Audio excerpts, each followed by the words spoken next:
Hello,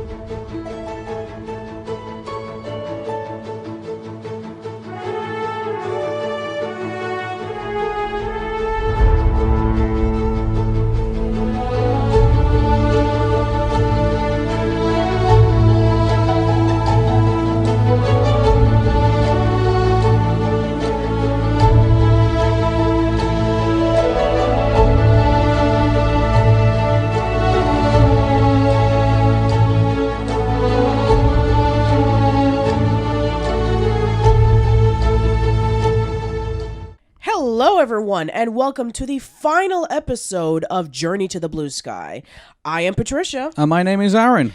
And yeah, here we are, everyone. This is the ranking. We're going to be tallying up your vote in addition to ours, talking about what you guys consider to be the top 5 best and worst Blue Sky Studios movies. Yeah, and just to let everybody know that the way that we did the scoring is a bit different than normally what we do, is because anyone who's a fan of Dream Machine or Pixmix knows that we give scores at the ends of the movies, and then after that we then tally them up to our top 5 best and top 5 worst. And usually we basically make you guys like the thirds of the score to make tiebreakers or even insert your own influence on these things. Now, we thought this was a little bit unfair because in the majority of the Blue Sky reviews that we did not actually give scores. So instead, we've done this differently. So we are basically as equal as everybody else in this list, effectively. So what has happened is that you guys obviously voted between 1 to 10, and we obviously put in our scores as well in the mix of all of that. And now we finally got these results. Now, however, we did end up with a couple of ties that basically we just couldn't break. So this is basically how we decided the tiebreakers. We went to the average scores as of the 12th of December of 2023 to imdb.com. We basically averaged the scores between the IMDb score and all of our scores combined, and basically they did the tiebreakers. So just to let you guys know about that. Also, before we begin to go into the top 5 worst of Blue Sky, we wanted to basically give a dishonorable mention to Buck Wild. Yeah. So, now, if Buck Wild would have been originally on this list as one of the official Blue Sky Studios animated films, it would have been undeniably the worst one, like without a question. Yeah, so, I mean, just reflecting back on Buck Wild, I mean, yeah, I think we can all agree it was the worst thing that basically, Disney produced. It's like it was like zombie Blue Sky when you think about it. Yeah, it was just basically like Disney saying, haha, we now have over your IP, we're going to do whatever we want with it, and basically just put out the cheapest and laziest thing that they can be able to put out. They cheapened out on the animation, they got voice alikes, with the exception of Simon Pegg as Buck Wild. I mean, that's what they were thinking, like, oh, hey, we got Simon Pegg still, I mean, like, we can probably do something with him. Yeah, like, exactly. He can probably carry the Ice Age franchise. In fact, maybe that might be the direction they're going in. Maybe, like, all future, like, Ice Age, things that Disney might do might just end up being when there are Simon Peggs around, and we'll just see Buck the entire time. Yeah, I guess that's true. We even talked about this, that there were discussions about having this as the pilot of an animated series, so maybe that'll be the case in which we will get an Adventures of Buck Wild animated series on Disney+.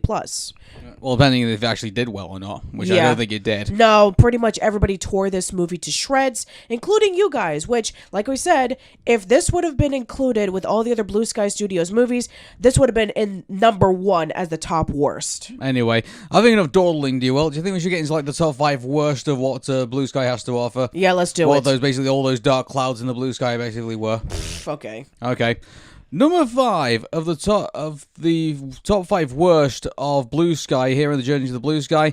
It has an average score of 6.28 out of 10. It's surprisingly Horton Hears a Who. Wow, I'm really surprised at this. Out of all of the films that we saw during our retrospective of Blue Sky films, this was actually one of the best ones we saw. This is the first time I think the audience have actually disagreed with us. We actually liked Horton Hears a Who. Yeah, I guess so. I mean, maybe for some people they felt like Dr. Seuss adaptation should not be an hour and a half long. And I can see where you're coming from, because the charm of Dr. Seuss's books is that they're short, sweet, and to the point. They have this magical whimsicalness that doesn't seem to capture in a lot of the adaptations. And in this one, I can see why. You have Jim Carrey coming back as Horton after he did The Grinch and Dr. Seuss's How the Grinch Stole Christmas. And there's a lot of random humor. There's a lot of references to anime and slapstick. And that's not what the charm of Horton Hears a a Who is, if you've read the original book, which is essentially like this elephant who wants to be able to save this little speck from a flower, which actually has the citizens of Whoville, and he wants to protect it from all the other animals who just see it as nothing but trouble.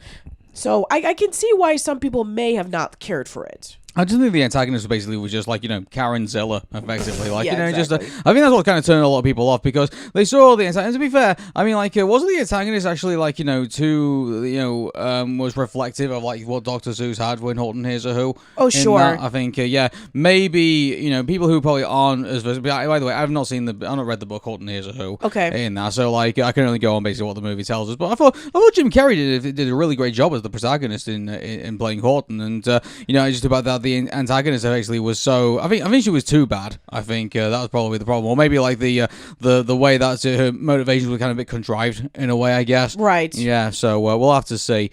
But here's the thing about this, like we're very surprised about this, but at least it's only top 5. Sorry, the 5th worst film. But even if we would probably disagree on that a little bit, really. Sure. And to be fair, Dr. Seuss adaptations could be so much worse. I guess it could. Like, I mean, the Lorax, I think, stands as a pretty bad example, even though that's not Blue Sky. And then there's also the Cat in the Hat, which again, I know it's not Blue Sky. Oh, that was horrible. The Cat in the Hat. Yeah, and probably, when you think the Love Guru is like the lowest point of Mike Myers' movie career, here comes Cat in the Hat. Yeah, pretty much. I can't wait for Zombieland 3, where Mike Myers makes an appearance, and then when he dies from a zombie bite, he basically tells everybody, I regret Cat in the Hat. Yeah, it's like, stick to Shrek. Right. Okay, then. Number 4 in the top 4 or 5 worst of the Returning to Blue Sky movies. It has an average score of 6.24 out of 10. It's Robots. Yeah, I'm sorry for those who actually like this movie. We didn't really care for it. Yeah. By the way, just to caveat this, Horton Hears a Who and Robots actually were tied for 5th and 4th worst, but so we did do the IMDb tiebreaker in this, and so Horton Hears a Who ends up in number 5, and Robots ended up as number 4. Yeah, I mean, I can understand why some people do like it. I mean, it's colorful, it's creative, and it has one of the better villains that we've seen in a Blue Sky Studios film, and not to mention that there is a lot of genuinely sweet moments, like toward the beginning of the movie when we do get to see Rodney with his dad, but once he goes over to Big City, it just goes downhill from there. And Robin Williams, we love Robin Williams, don't get us wrong, we love him in so many films, but this is clearly an example of like, we know that Robin Williams is funny and he can do a whole bunch of ad-lib, let's just put him into this film, and it just doesn't fit. And this I think they looked at Genie and thought, hey, we could do this with a character. Yeah, and I think, in my opinion, this might have been one of the first times that we said in the Journey to the Blue Sky retrospective in which they definitely taken a page from Jeffrey Katzenberg saying, oh, if we bring these celebrities in here, the kids won't know them, but the parents will, and so they'll give us buttons in the seats. And yeah, I mean, that seems to be a recurring thing for at least half of these films. It's like, yeah, you cast celebrities into this movie, but they don't fit with their parts. You have Ewan McGregor, Robin Williams, Drew Carey, Amanda Bynes, Mel Brooks, you have Jeff Kinnar, you have all of these major celebrities, and they just play the part, and you could easily tell that they're just voicing as them, as not just being a legit character.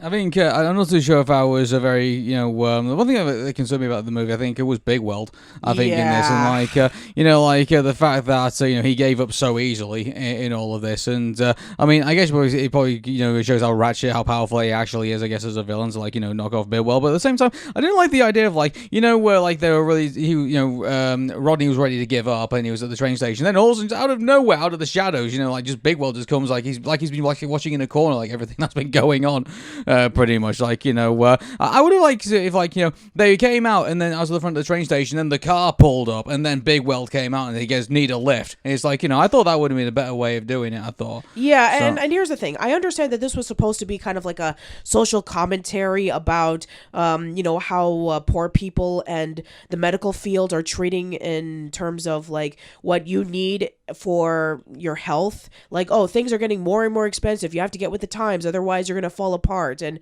I get that, but yeah, the message just becomes a little bit muddled at a lot of points. Like, this message actually seems, a lot more poignant now because, there's all this worry about, the fact that, a lot of, the technology, the gadgets that we have now are can be very bad for the environment, and the fact that, it's some of the, materials that are now kind of, immorally resourced, and now there seems to be more of an effort to, say, look, we're trying, right to repair and things like that. I think, dare I say, Robot's message seems to be kind of current at the moment when you think about it. Yeah, and that would have been a great underrated classic if they would have stuck with their guns, but unfortunately it just gets lost in so many places. Like, okay, we have Rodney who dreams of becoming an inventor. Then along the way he has to repair all these broken robots. We have Ratchet who wants to be able to bring about all of this modern stuff without the repercussions of any of the older robots sticking around, but other than his mom, he has no motivation. And then the whole Bigwell giving up after throughout the entire movie of him spreading hope to Rodney and him being inspired of trying to do good with the world. Again, it just feels more tacked on. And then that stupid love interest that just comes out of nowhere. And man, I'm sorry. They don't get enough screen time to justify the relationship. Nope.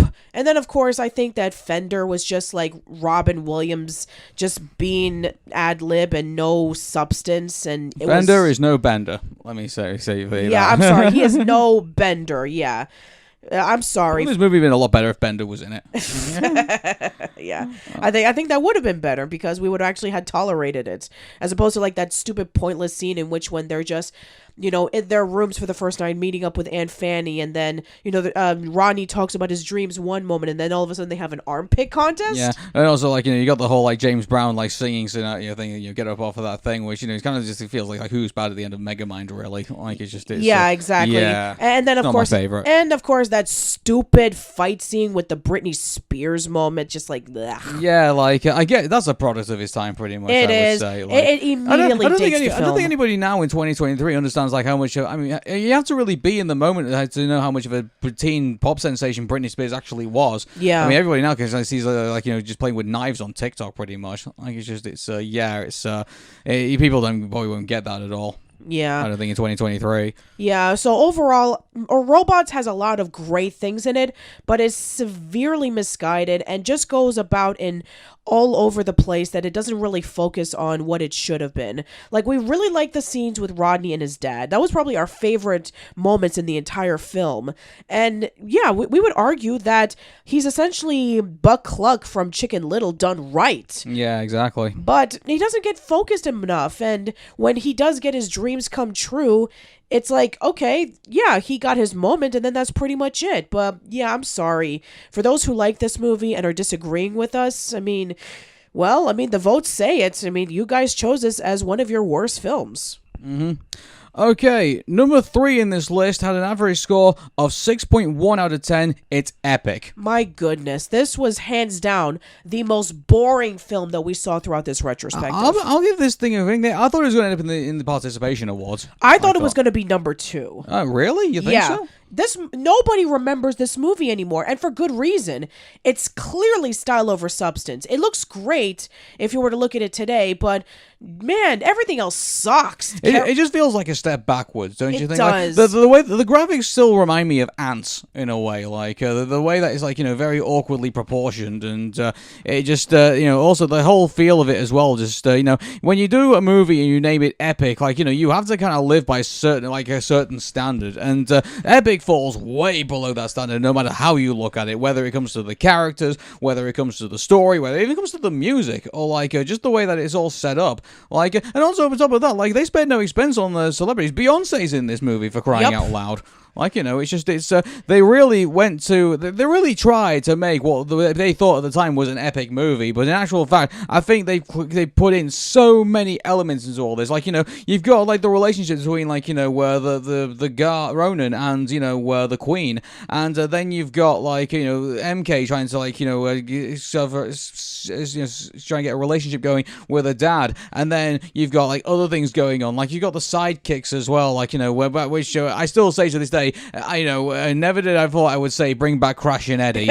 And I agree. They try to do like their own version of that, and it just feels like really bad Armin animation when you look at those two looks. And then you've got like the priest slash gospel singing pyrotechnical guy who really should have basically just been like an old sage who should be like just kind of keeper of knowledge and things like that. But then you try to do like some kind of commentary on like faith healing and stuff like that. It's like that gets lost in the ether. And then you've got like the rigged race, that's in a way the main one of the main characters should have been like a part of the scam rather than just thinking that he needs to lose and stuff like that. And also there's also a subplot with him about his dead dad. His dad, yeah, all that kind of stuff as well. There's far too much, and you can't dedicate time to everything. You should have just done one big story and stuck with that. Yeah, and this is another example of Blue Sky Studios in which they bit off way more they can chew because, like we said in that podcast, this is based off of a short story, and it was simple, yes, because it was a children's book, but it had a really, really interesting premise about you have these bug creatures who are trying to help out their sick owner from dying because, she's unable to take care of the garden, and the Spider Queen comes along and is going to be threatening to these bugs, and so they try to look for this leaf man that is told in legend, and the leaf man found the toy that belonged to the old woman. She starts getting well enough when she reminisces about her memories of being in the garden, and then finally when she's well enough, she's able to take care of the garden, the Spider Queen disappears, and that's the end. They try to put the small elements of the little green men into Epic, and then they just made up everything else because, as we said before, Chris Wedge said in an interview that they decided to put in a lot more action stuff because they thought it would be cool, and did it blow up in their face. It kind of reminds me of that episode the Matt the TV series where they're about to go into space and the guy say there were no little green men, it's but there's one green guy. Oh man, what a shame. Epic I think had so much opportunity to be epic, but it was weighed down by so much average in this movie. And also on top of that, it borrows from a lot of places as well. Now I do get copying off one thing is plagiarism, but then covering off multiple amounts of sources is research. Right. And this again feels like research. It does. It has elements from Fern Gully, The Last Rainforest, Avatar, Once Upon a Forest, Thumbelina, Aladdin, so many cliches that you would see in both Disney movies and environmental message movies of the 90s. And this movie came out in 2012. And dare I say, probably Fern Gully and Thumbelina probably did them better than Epic did. Yep. And that's saying something, Mr. Marry the Mole and, Mr. Rapping Bat. Yeah, exactly. Which is also had Robin Williams also in it as well. And we just got off talking about robots. Yep. Oh, good grief, yep. Third worst, Blue Sky movie. I mean, obviously you would dispute that, but to be fair, I was kind of surprised. I thought it was going to be so average that I think people would have forgot about it. And we talk about the participation awards. I would have thought, but that's just me. Well, there you go. Okay. The second worst Blue Sky movie, according to you guys, has an average score of 5.7 out of 10, and surprisingly, it's Ferdinand. Again, I'm not too surprised that it's pretty bad on the list. I thought top 4, top 5. I would have probably said not top 4, sorry, worst 4, worst 5. I would have said maybe number 4, number 3, because this was hands down the most average film that we saw throughout this list. Let me just safely say this: you have John Cena, who is a WWE superstar who has won multiple world titles, has basically just been this badass pretty much for most of his wrestling career, right until the PG era, when then he was loyalty, hustle, and respect, and then you basically throw him into a movie where he doesn't want to fight. Yeah. Effectively. This, dare I say, is probably the worst casting, I think. Yeah, and this was when John Cena was just starting. This is not like today, in which he has been in several other movies and TV shows where he's starting to get his footing in as an actor. Yeah, he's definitely no Dwayne Johnson, in which he can be able to play off that kind of charisma and heart. Like I said before, John Cena's performance is just so ordinary that you would have cast a voice actor in there and they would have done just as good, if not better. I can see why they casted him in there, but here's the thing about this: if they were gonna do like a bullfighting movie with John Cena, like they should have had it where he was like going into like multiple bullfights and winning effectively. Now I get it's based off a book, which is like and I get they couldn't differ from like the source material, but good grief, if you got John Cena and you've got all these other opportunities, like put him you should have put him in a fighting movie effectively. I get Hulk Hogan did Mr. Nanny where he was like an old wrestler who didn't want to wrestle anymore, but that makes sense because like Hulk Hogan thought he was on the verge of retirement at that point, at the point of his career, and he was transferring over to being a movie star and a television star, so that makes sense. But John Cena, as far as I'm aware, was still involved with WWE at the time, and it still is now. Like he just came off a wrestling match over in Saudi Arabia for WWE. So I mean, like if John Cena was like in the wind down of his career and he wasn't wrestling anymore, maybe this would be a thing that would make sense for him. But right now,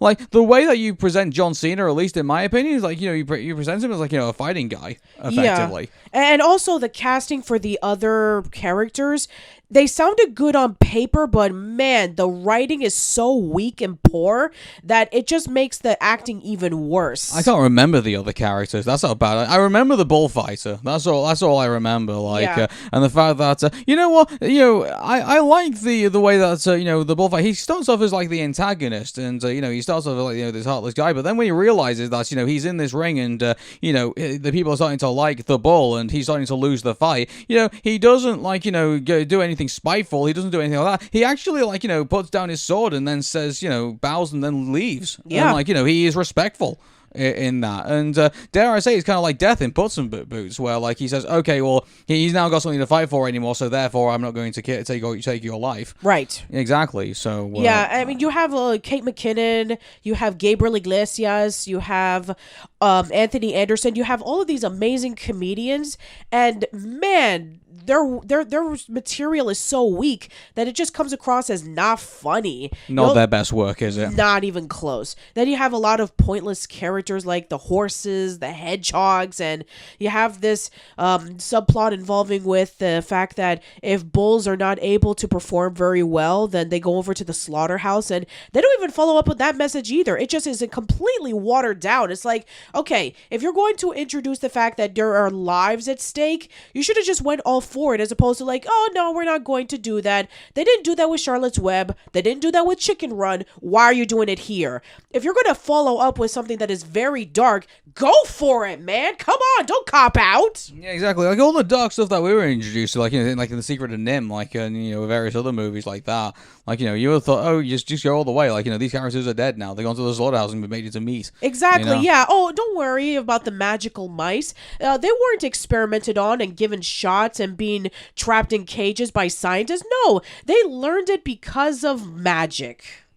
Yeah, so sadly, Ferdinand, there's no escaping this really. Like it is the second worst Blue Sky movie. Yeah, just everything about it is just so forgettable. Again, it's no wonder why nobody talks about this movie. There's nothing here for people to gravitate to. This was in the dying days of Blue Sky Studios as well. Yes, I think the writing was on the wall. I think at that point. I do agree. Yeah. Okay.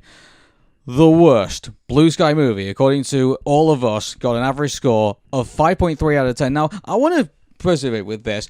Funny enough, for the number one worst thing that we've ever done, either whether it's because keep in mind, if you remember, Cars 2 was like 1.75, something like that, like very, very low on the scale. DreamWorks, I believe, what was the worst movie for that? I think it was Shark Tale, and that was like around 2. Did we say 2, 3? Yep. Something like that. This movie has an average score now of 5.3 out of 10. Now, that's not necessarily bad. No. I mean, so I guess there's some people who are forgiving of this, but here it is. This is the worst out of the Blue Sky movie out of 5.3 out of 10. It's Ice Age Collision Course. Oh, God, this movie. This is the writing on the wall saying Ice Age was just done. Like, man, they were screwed up so much with this one. So well, they did call the final movie Kiss Your Ice Goodbye, pretty much. So, I mean, I think they already knew that, Ice Age, I think, was on the way out, I think, at this point. Yeah, so we essentially have the coming of the end of the world, where a massive meteor was going to be crashing in, and in the mixture we have Manny, who doesn't want to see Peaches getting married to Julian, and then we have the introduction of the Shangri-Lama, then Buck comes back absolutely just awful. And yeah, there's a whole bunch of additional characters that are put into this movie that we just don't care about. Like, okay, we needed to give Sid a girlfriend named Brooke. Like, who cares? And oh yeah, like toward the beginning of the movie, we decided that we're going to have Sid being really clingy to this girl that he just met 4 hours ago, saying, "Hey, will you marry me?" That's not creepy at all. And then, of course, Diego and She-Ra want to be able to have children of their own, but then they're told that, oh no, saber-toothed tigers are scary. So yeah, they didn't really get any follow-up after that. And then Sid's grandma had to go off and just be senile as always. So yeah, it's funny. Like, they gave Diego a female tiger called She-Ra, and now we got She-Ra, Princess of Power. I mean, do you think they named her She-Ra because obviously based off like the old She-Ra? I mean, it's not too much of a surprise because, as you know, N.D. Stevenson created She-Ra, Princess of the Power, and that is a DreamWorks animated show. Yeah, exactly. And now it's kind of weird. Like, it's like, oh, well, you call her She-Ra. It's like, you just basically name her She-Ra, Princess of Power, like, the modern one. Like, yeah, I guarantee people are going to be making those things, tying those things together, I guess. Pretty much. So, but, again, like, Ice Age Collision Course has no redeemable elements to it whatsoever. It has the worst Scrat side plot. It does, yeah, and I just think that there's nothing like you can really get out of this, really. Like, it's just if anything, like maybe the graphics have got a little better, but not too much. And obviously it's a big given what we got with Buck Wild, effectively, like I guess you could say it's a massive improvement in regards to that. What we get further down the line, but I mean, let's be honest. I mean, like this was evidence that Ice Age was on its last legs at this point, and they needed to move on to something else. Yeah, and I know that Chris Wedge had said that he wanted to do one more Ice Age movie where... Why? After what we saw with this? I know, but he was saying, like, they wanted to have a swan song with the gang reuniting with the baby again as an adult. It's like, yeah, I can see where you're trying to go with this, trying to go full circle. I understand that, but I think that you should have at least maybe led up to people saying that they actually care about the franchise. But no, you essentially made Blue Sky Studios into a punching bag saying, oh, they just make either a mediocre animated movie or more Ice Age sequels. Maybe that baby evolved into like Boo in Monsters Incorporated. That's the reason why the Boo never comes back. He's just a one. Their whole genetic makeup of their lineage basically just like one and we're done. Sure. Oh man. So okay, Ice Age Collision Course, the worst Blue Sky movie. Yep. Unless you count Buck Wild. Yeah, if we were to count Buck Wild, it would be the worst. But as an official Blue Sky Studios animated film, Ice Age Collision Course is hands down the worst Blue Sky Studios movie we've ever seen. And according to you guys as well. Yup. Okay. Right, okay, time to get the participation awards out of the way. So, I think you call it every favorite helicopter mom's favorite award, basically. You came up with that joke, I don't know why you're lying. Yeah, I get what you're saying. Yeah, okay. So, the participation awards go out to all of them basically had an average score of 6.3 out of 10, effectively. So, like, I mean, they're all participation awards. There's no, like, ranking for them or any particular way. So, we just basically gave them 6.3 out of 10. They're Ice Age Continental Drift, Ice Age Dawn of the Dinosaurs, and Spies in Disguise. All right, so let's start off with Dawn of the Dinosaurs. So, yeah, I would say that it was definitely one of the weaker Blue Sky Studios films because you essentially have a focus on Sid this time, but not very good considering that he pretty much causes the whole thing to happen. But at the same time, we got Buck Wild out of that, and that was probably our favorite incarnation of Buck. And then we have Ice Age Continental Drift, which we did say out of the original 5 movies, it was probably one of the best ones. We did enjoy the humor in that movie, and there were some touching moments here and there. But yeah, like the villain Captain Gut and then the introduction of She-Ra and Sid's grandma just made it like feel a little bit heavier towards like character additions that we just didn't really care about. And I'm sorry, how dare you have Nick Frost in a movie where he's not teaming up with Simon Pegg? Buck Wild should have been in this movie alongside with Nick Frost, and they should have had a dynamic duo, just like they did with the Cornetto trilogy. Well, yeah, I mean, like, that would have been, like, the easiest thing to do, probably, to do that with them, but, I mean, who knows, maybe they wanted to play different roles, I mean, or maybe they didn't want that in the first place. I don't know. So, I don't know what happened behind there, but, Spies in Disguise, it's kind of sad to see that this is basically, Blue Sky's swan song, pretty much, unless you count, like, what's going to be the, honorable mentions that we're going to talk about in a minute. But yeah, so Disney allowed Blue Sky effectively to complete this movie with Will Smith, and I can't imagine Will Smith probably out like saying that probably to get that over the line, I guess. But yeah, I mean, like it's basically just a very painfully average, spy comedy, effectively. Like, where you have a spy who basically who's been like, blackmailed into like, thinking that that he did something to betray the agency, and then he basically teams up with like this dorky sidekick who basically has been like fired from the company because and then you basically go on this. He gets turned into a pigeon, and they basically that's the joke. Yeah. Basically, yeah, it's not really like on top of that. Like I can't say that Will Smith's character is all that redeemable, really. Like I get it, like he sees the consequences of his actions when he thinks like the kid's been blown up, but even then like he doesn't feel like he's been followed all the way through, really. Yeah, like everything about this movie is so close of being good. The animation is the best that we've ever seen it, unless... Oh yeah, the animation's great. Yeah. Then there's the motivation of the villain, which again, pretty much more than half of these films, whenever they have a villain, they have no motivation at all. So at least we have some motivation, but again, it's just generic. It kind of reminds me, like, you remember the villain out of Buzz Lightyear of Star Command movie? Yeah, it's sort of kind of like that deal, really, when you think about it. Or it's like Janus from like Trevelyan from GoldenEye. Yeah, like, this sort of twist we've seen before. Yeah, again, massive improvement compared to what we've seen in the other Blue Sky Studios villains, but not enough to justify it. And then, of course, the story is like your average spy movie, and then you have Walter, who's essentially Flint Lockwood from Cloudy with a Chance of Meatballs, and yeah, just everything about it just feels very samey, like taking little tiny bits of elements from other sources and then putting it together into one. And there you go, they're spies in disguise. Yeah. So, basically those are our participation awards. And, basically, unfortunately not much to write home on. Yeah, unfortunately. Sadly. Yeah.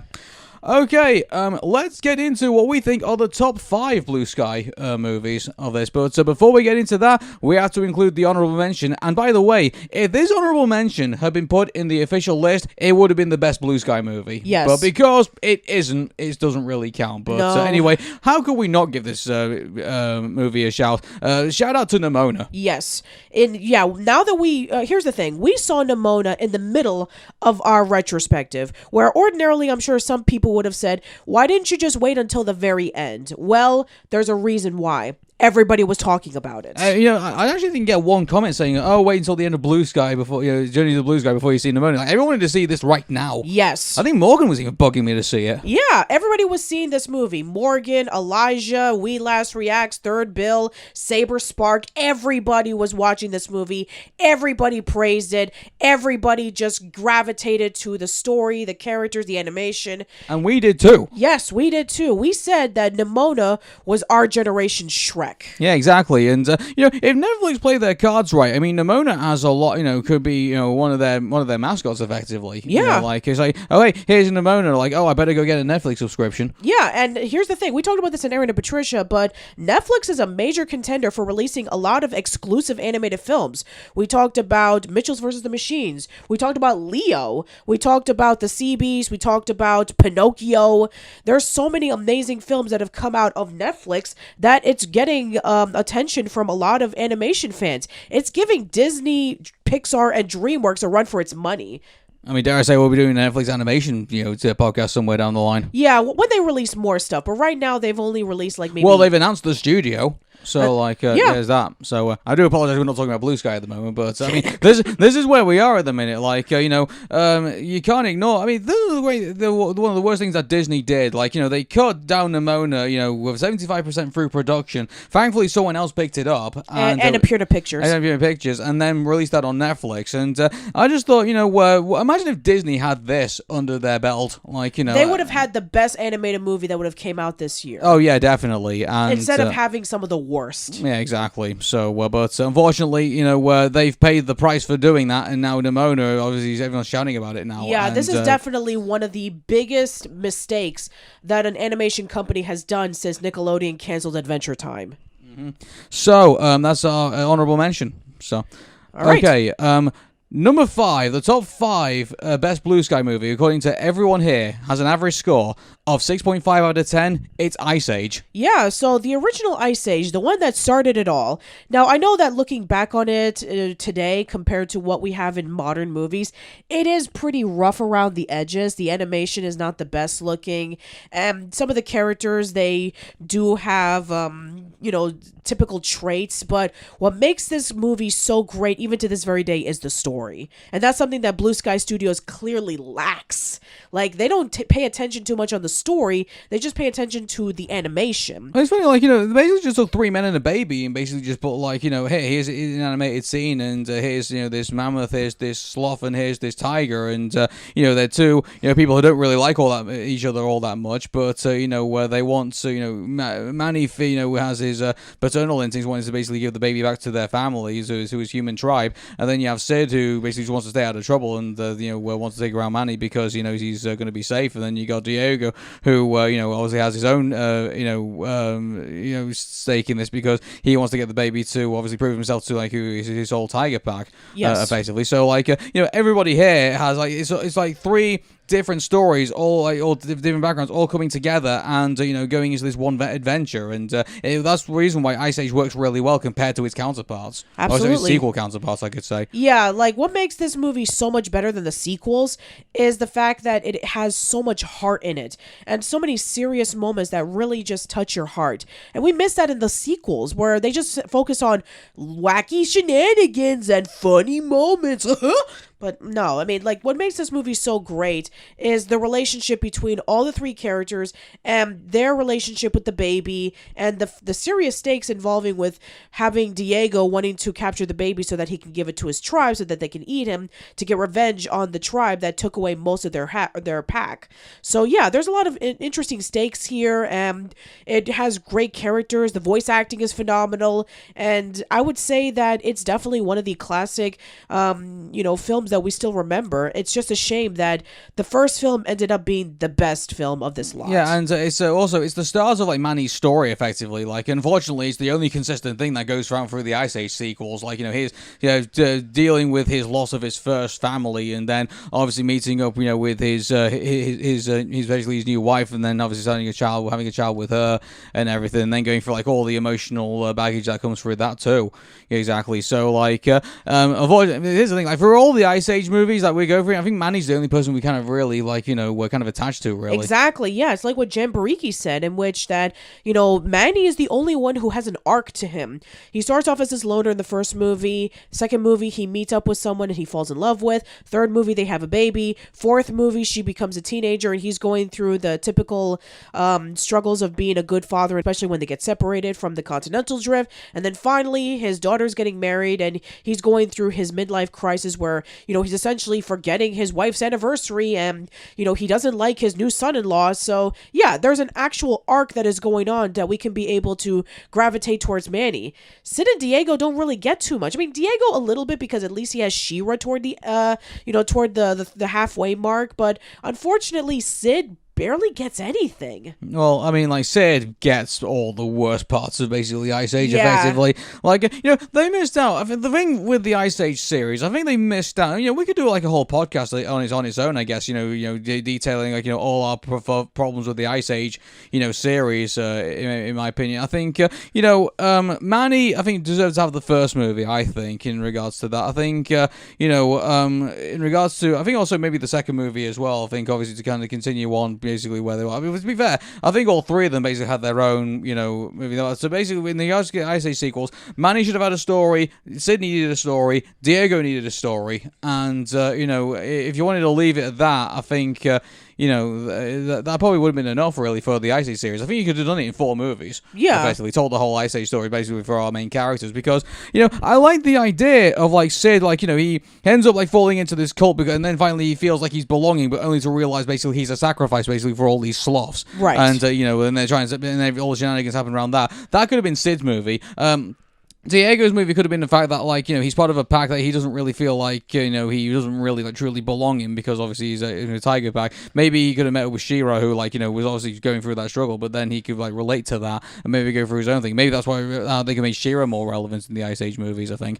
And then you have, obviously you have Manny himself, which, is already pretty much been displayed, where, he lost his family, found a family, and, is able to kind of live out, he's happy for the rest of his days. Yeah, and as for Scrat, every single time that we saw Scrat doesn't need a story. He doesn't need a story arc. He's basically just there for the Tex Avery stuff, effectively. Yeah, I know. He's there for the comedy. I get it. But they really needed to tone down a lot of the silliness because, even starting off with, like, the third movie in which, he starts having a love interest because we couldn't come up with any more funny jokes and slapstick humor. And then the fourth movie, it just went beyond Looney Tunes, where, he was chasing around the acorn, then he lands in Atlantis, and then he's the one responsible for sinking it. He's also responsible for the splitting of the continents and Pangea forming. And then the fifth movie, he's responsible for the solar system and the planets aligning and all, and the meteor crashing into the Earth. So, yeah, we've gotten just beyond ridiculous with Scrat's story. Exactly. So,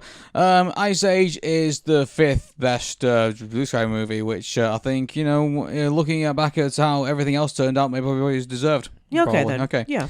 Number 4 in our list is got an average score of 6.6 out of 10. It's Rio 2. Yeah, so Rio is the only franchise besides Ice Age that is with Blue Sky. Everything else has just been a one-and-done deal, and that's it. Yeah, but I'm very surprised. Rio 2, really? Like the fourth best Blue Sky movie? I'm surprised at this, too, because we thought it was one of the worst movies. I mean, I would have swapped Horton Hears a Who and Rio 2, out of the lists. I agree. Yeah, because I think, well, let's compare the two. I think, I think Jim Carrey, does a better job as, like, the protagonist, emoting, Horton's emotions, are like, being the elephant who can only hear these things, and, like, he's up against everybody else. I mean, like, I think all the other characters, I think, do all that great job, like, emoting their characters all that well. Yeah, and as for Jesse Eisenberg as Blue, I mean, he's just neurotic and skitty and all that kind of stuff, and... Yeah, but then, like, they give him, like, to be fair, they give, him the worst things to work with, like, he's just there, like, you're kind of being stuck up, really, like, so, and also on top of that, like, I mean, in a way, you can sort of, like, emotionally get involved, well, not emotionally, but I mean, you can kind of understand where he's coming from, because, he's giving up a lot to, like, up his entire life, and then go all the way to, like, the wild, pretty much, and, so they can be, like, with all the other blue macaws, and by the way, that feels kind of sad now, knowing that there's no blue macaws left in the wild, yeah, pretty much. Yeah, exactly, so, like, that, I think, falls on deaf ears. Also, I hate the fact that, they leave this message in this movie is like, oh, wait, don't worry about the Amazon, the animals will save themselves. Like, it's just this, like, I wouldn't make more sense, right, if, like, there were humans, like, people, like, within the area who, like, would have stood up against the illegal loggers and things like that, and then, obviously, they would put them in dangerous situations, and then the animals will get involved. Okay, I would accept that. Yeah, and they try to do that where we have Linda and Tulio who are wandering around in the forest. And, who I think are mixed up, in my opinion. Yeah, I mean, like, Tulio should have been the one who, like, was, like, the more experienced. The fact that Linda, who is, like, oh, we don't shake our tail feathers in Minnesota, and then all of a sudden, like, she's probably, like, more jungle hungry than probably, like, Tulio is. That doesn't make any sense. Yeah, exactly. I mean, I get it that she's been in I know that she's been in Rio de Janeiro for 3 years, but, she was in a bird sanctuary, and she was in a major city in Brazil. She shouldn't have this experience of the forest that easily, especially since there are no forests in Minnesota. Yeah, it's like, it's all of a sudden, like, she's turned into, like, the caveman in Primal. Like, it's like, good grief. Yeah. It's like, no, that character evolution is too far outstretched. Yeah. In my opinion. And Big Boss and Nigel as the villains, oh, jeez. Big Boss is just this generic, logger who just wants to cut trees just because. And then, why did we have to have Nigel in this movie again? I prefer him when he was fighting Solid Snake. Yeah, just this... what a thrill when darkness and highness in the night. With blue macaws flying around. Oh my goodness. Yeah, just like, we couldn't help but making Metal Gear Solid jokes the minute we heard, like, Big Boss was like, I know. Yeah, come on. You're gonna come up with a name.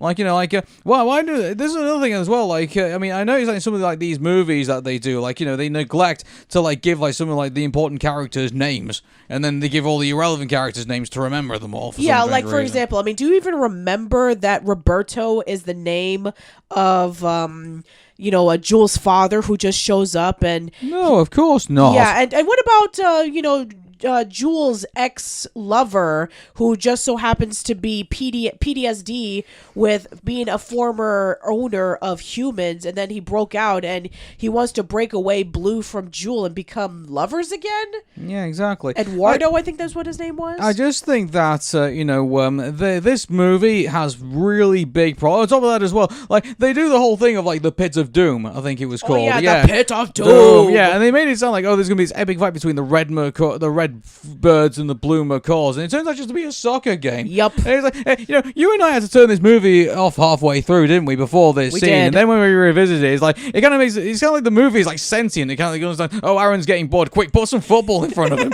It's like, and for those of you who do not know, I'm a fan of Preston North End. So yeah, like, and by the way, as of the making of this, we're going to go see a game tonight. oh yeah, it wouldn't be our first game, wouldn't it? Like, no, we've been to other ones in the past. We've been to 3 games already. Yeah, exactly. So, but anyway, I digress on that. So, the build-up of this movie, I think, is not very good. The middle of this movie is just, you can't remember it all. And the end of this movie, I just think, was just done totally wrong. It's like, the message just gets lost. Oh, and some of that as well, like, they bring the original villain back. Yeah, I'm sorry. Nigel had a justified reason on why he was the villain in the first film, because he was alongside with the poacher. That made sense on why there were 2 villains in the movie.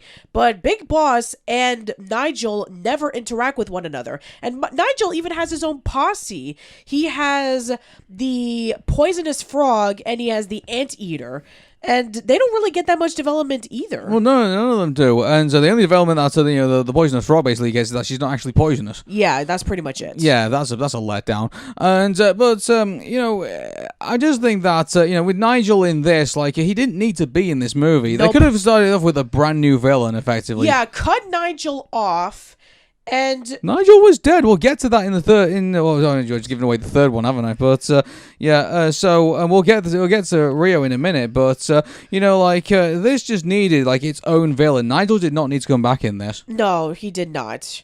I was just so disappointed to see him there. And the fact that they were able to have, Blue going through the struggle of giving up everything that he knew and he was raised by and being told, oh, you don't appreciate us. All you think about is yourself. And I'm like, I'm sorry. This is the same bird who has given up his comfortable life being raised in Minnesota by somebody who loved him, going over to Brazil, then being paired up with somebody, and then finally having kids, and then going off into the wilderness where he's further away from civilization. He's given up so much, and yet at the same time he's selfish? Yeah. So, I mean, I don't understand how this ends up as top 4 Blue Sky movie. It kind of makes me worry about like how further up the chain we're about to go. Oh boy. But okay. Anyway, so that's Rio 2. All right, let's move on. Right. Okay.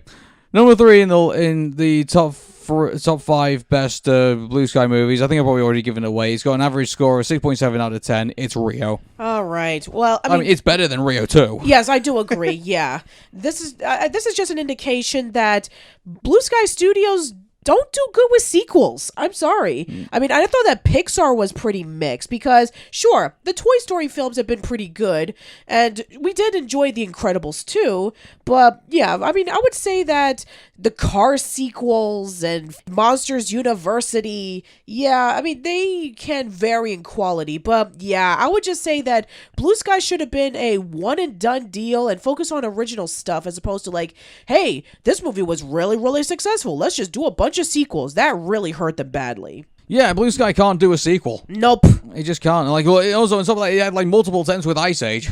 Look where they've ended up. Yeah. But so focusing on Rio 2.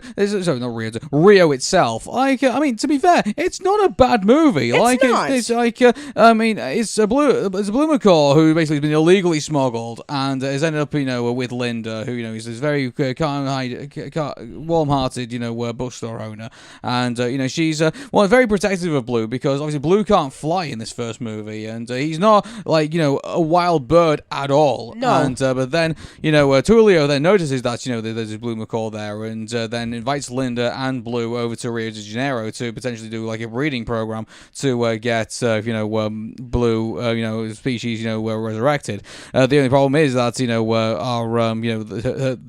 Tulio's like potential match with Blue does not necessarily want to be with Blue, and wants to be out in the wild and wants to be free. Yeah, so we so essentially have Jewel, who is the wild bird who was captured, and she wants absolutely nothing to do with Blue because he's too domesticated, and she just wants to be free. And so we have a mix-up involving with a poacher who captures both of them so that he can be able to sell them to the highest bidder. And then we have his sidekick Nigel, who basically is very threatening and mean. He even gets this massive song number about how he used to be a massive performer right before his time was up and was replaced with somebody younger, and then he became a sidekick to a poacher. On top of that, even the funny is, I think this is like one of the very few song numbers we actually get in Blue Sky movies. Yep. If I'm right, and to be honest with you, I kind of understand why Blue Sky don't seem to be very keen on song numbers, because this wasn't all that great of a song number, if you ask me.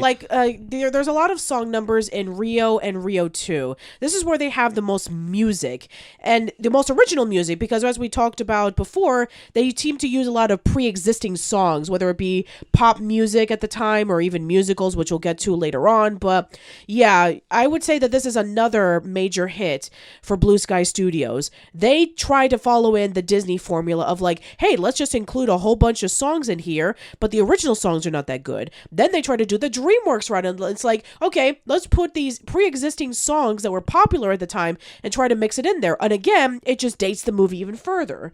So yeah, Blue Sky Studios don't do really good with song numbers. Yeah. And also, I'm sorry to keep bringing this up again, but I've never seen a movie, and maybe you'll correct me if I'm wrong, Patricia, where they fan service one of the characters in their own movies, and Yikes. Linda is obviously in and I get that's what they kind of wearing in Carnival and things like that. But I guess it could be worse. Linda could basically be bare chested in this costume, I guess. Fair enough. But obviously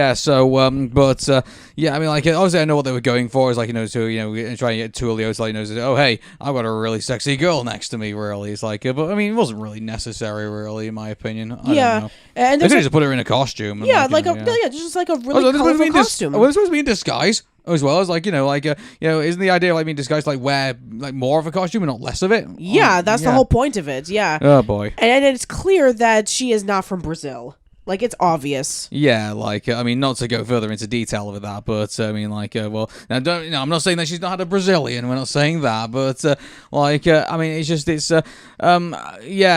it's a very uncomfortable part of the movie in some aspects. But and what about Miguel? This is the only time in which we get to see him in the movie, where he's this orphan boy who has to work alongside with the poacher so that he can be able to make ends meet. Didn't you get vibes of Aladdin from that? Not even probably that movie. Even the cobbler, maybe, I don't know, but they did all that, but mind you, they don't follow it up in the second movie. No, he makes a cameo and that's it. That's a real disappointment. Well, yeah, but there's justification of Nigel. Sure. Hey, speaking of Nigel, he's pretty. Here's the thing about this: I would have had Nigel to make him more threatening, be the one who takes control of the smugglers in this, and he's actually the one pulling the strings. It's his operation, and so I thought that would have been look, it's a movie about birds, so I would have thought it would be passable to have Nigel as the main villain of the movie. Sure, but yeah, other than that, it is a pretty solid film. The animation is really, really great, and it's colorful, and it captures both the light spirit of Rio de Janeiro, but at the same time captures the seediness of it, which is a great balance. So yeah, I think that Rio is a pretty solid film, but it's just weighed down by a lot of cliches. Mm-hmm. So yeah, that's our third best movie. All right then. Okay, we are going into number 2 and number 1 now. Both of these movies were tied between 7 out of 10. And so what we did was we went to IMDb for the tiebreaker, and this is how these two movies played out. According to all of us, This movie, for number 2, has an average score of 6.9 out of 10. That's how close this was. Wow. So it was only like a 0.1 percent rating between these two. So 6.9 out of 10. It's Ice Age: The Meltdown. I'm surprised that this movie is even in this list at all. I thought it would have been part of the participation awards. I really thought so as well. Like, I mean, to be honest with you, like, the Meltdown, like, it feels this whole experience just feels like a bit more condensed version. Like, they put it like in a situation where like they've wandered into like effectively like some kind of like chasm, and like they're pretty much trapped around by like lots of water and everything, and and then it's just it's more like a race to like effectively like the Ark to like be able to be safe and everything, and the villains, at least in my opinion, aren't really all that memorable in all of this, and so if anything, they're just basically trying to escape again, if anything. But there's a bit more of like a time. It kind of feels like Majora's Mask to the way Ocarina of Time is. I think that's probably one way to describe it. I guess maybe a bit of like a very very vapid description. I guess maybe. Yeah, and I guess for some people this is like as close to the original as you can get,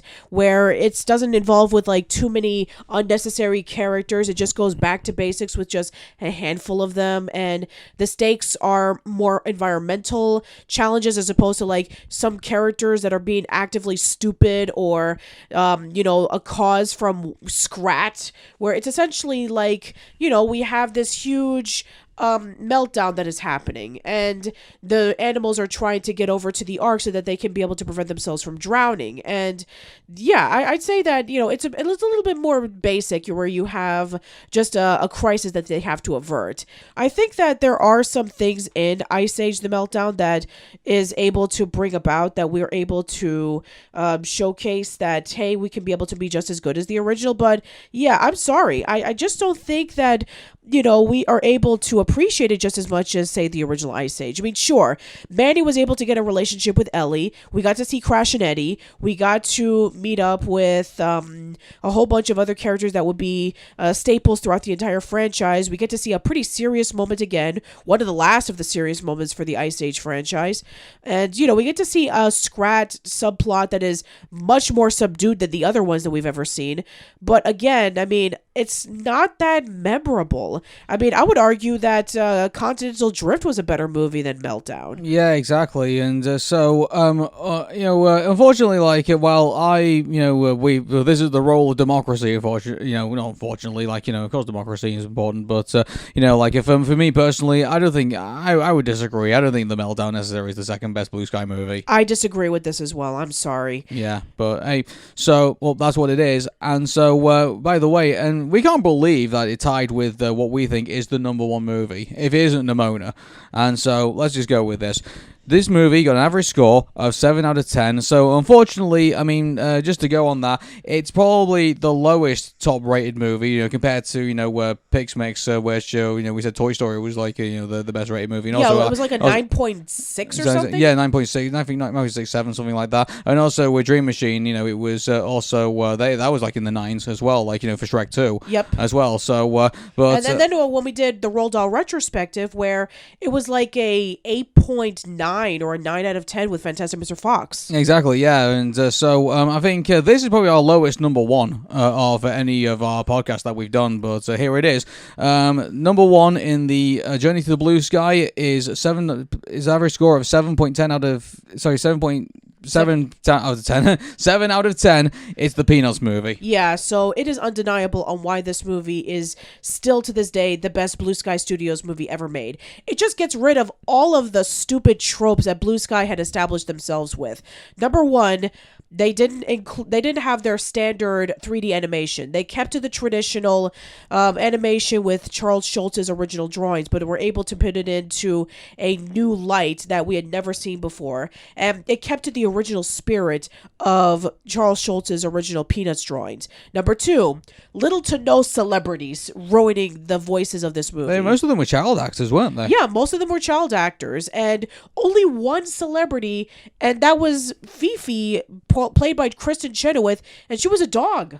Yeah, exactly. So, like, but she did a good job. Yeah, sure. Yeah. And number 3, it didn't heavily focus on a lot of modern pop culture references. It kept to the styles of what we see in the Peanuts shorts, in which they took place in the 1950s and 60s. So it gives it a more timeless presentation. By the way, I mean, if you're not even aware of like Charlie Brown and Snoopy, I mean, like just on this movie alone, Charlie Brown is a fantastic protagonist in this movie. Yeah. Like, he's I definitely like it when like he goes to all the trouble to like impress this girl that has recently moved into the area, but at the same time he doesn't want to let down other people in there, and that's the reason why everybody appreciates him. That's the reason why they all say like come on up to play Charlie Brown because we want to see you because you're such a kind-hearted person.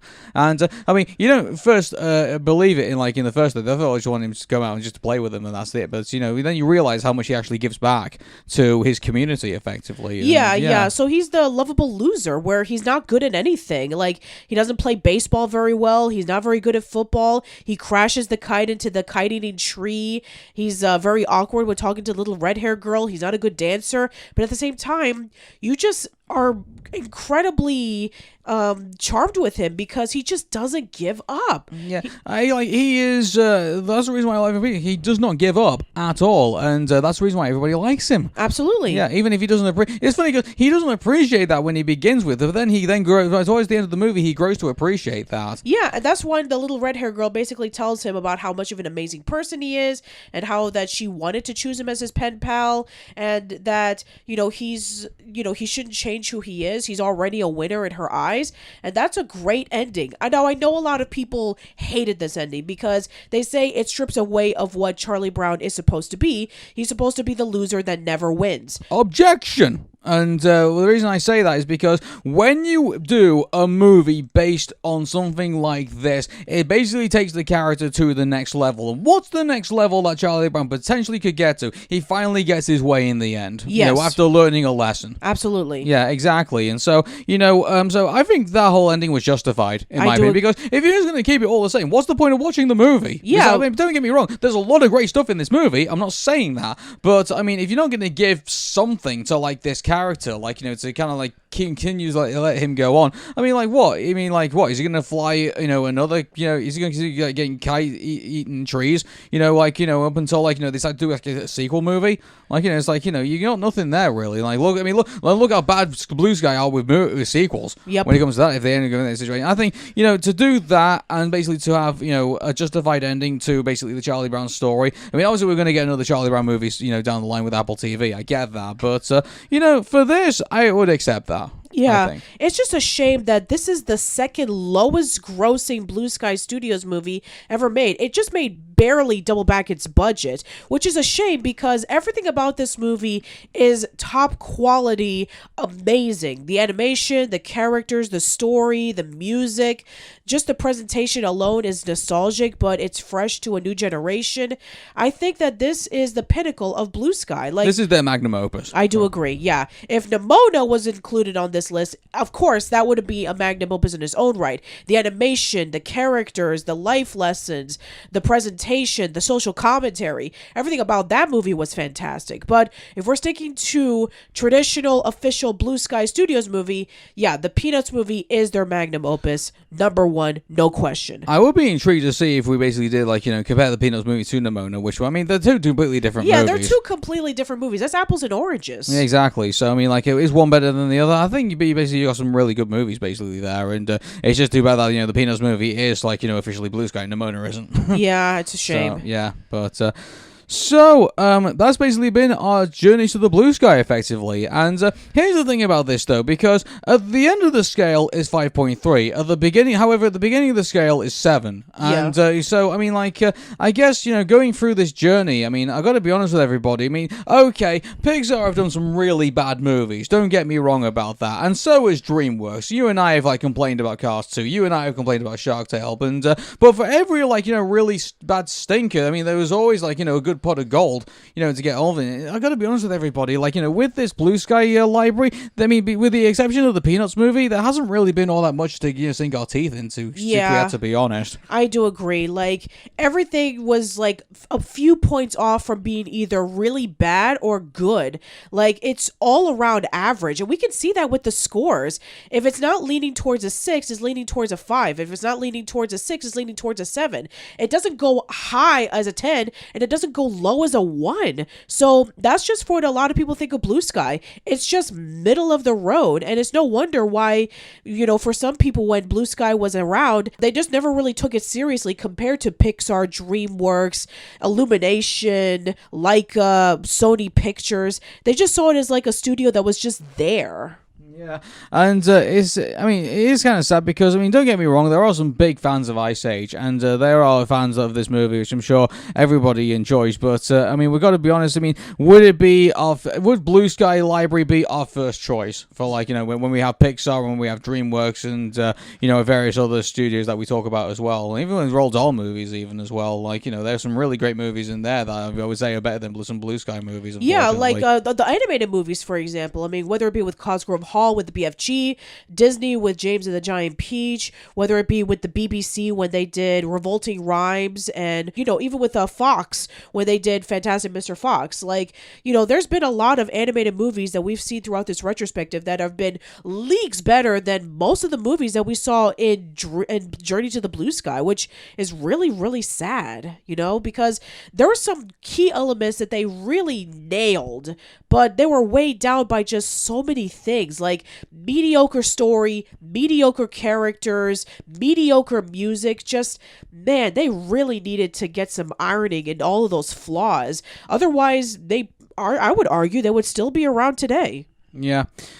So, that brings us to the end of our Journey to the Blue Sky. And we mean it. This is literally the end because... who knows? Maybe, Disney might give us a surprise and say, oh, hey, because also keep this in mind, Disney seems to be still interested in potentially doing another Rio movie. So, there's still that somewhere down the line. Also, who knows? Well, maybe we might get some more Ice Age stuff, despite the fact that Buck Wild, obviously wasn't very warmly received. So, who knows? Maybe we might see, Rio again. Maybe we might see Ice Age again. And the thing is that we can't really include like the next Peanuts movie really in Journey to the Blue Sky because first of all it's not a Blue Sky property, and second of all it's not being produced by them. It's being produced by Apple TV. Right. So so we'll have to see how everything else goes. But will we go back on our Journey to the Blue Sky again? Who knows? We've been surprised before, haven't we? I guess that's true. Yeah. So yeah. Until then, everyone, thank you for joining us in this Journey to the Blue Sky, and we hope to see you around soon. Take care.